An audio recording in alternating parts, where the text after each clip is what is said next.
Derrière ses cartes, dans un coin du bar, ce jeune homme n'est pas puni, mais joue le rôle du fantôme.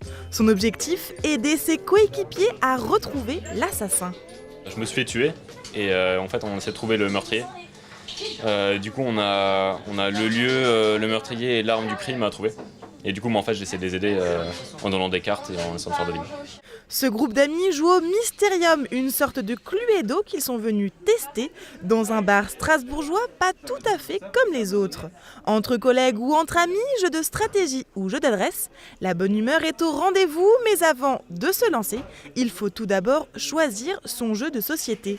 Dixit, Uno ou jeu de cartes, ce bar propose 500 univers différents aux adeptes ou aux curieux. Il y a un côté vraiment convivial. On fait aussi des soirées jeux vidéo, mais on est un peu tous face à l'écran. Et en plus, je gagne à Mario Kart tout le temps. Et moi, je perds du coup. Oui.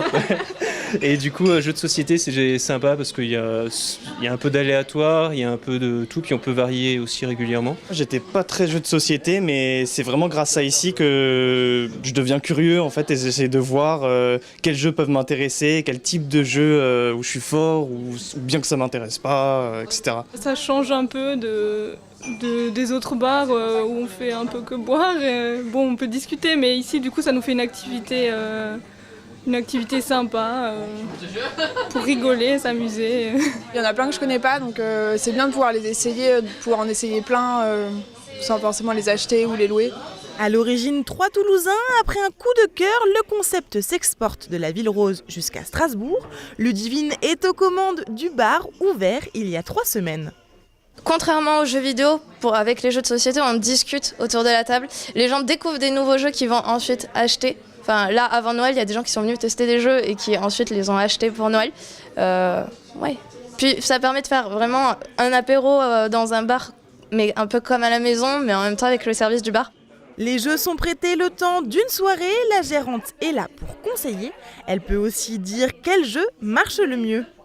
Genre tout ce qui est limite, blanc manger coco, ça marche vraiment bien. Après, dans les gros jeux, celui qui fonctionne le mieux, Dixit fonctionne très bien. C'est pas vraiment un gros jeu, mais en jeu de plateau, Dixit fonctionne très bien. Et après, on a un petit peu les Madeleines de Proust qui sont sorties tous les soirs. Les Monopoly est sorti tous les soirs, la Bonne Paye aussi. Les gens sont quand même contents de retrouver les jeux qu'ils ont chez papa-maman. Soirée quiz, blind test ou humour noir, l'objectif est de faire découvrir les dernières nouveautés. Tester ses aptitudes de bluffeur ou développer sa stratégie. De nouveaux jeux pourront bientôt faire leur apparition au bar strasbourgeois.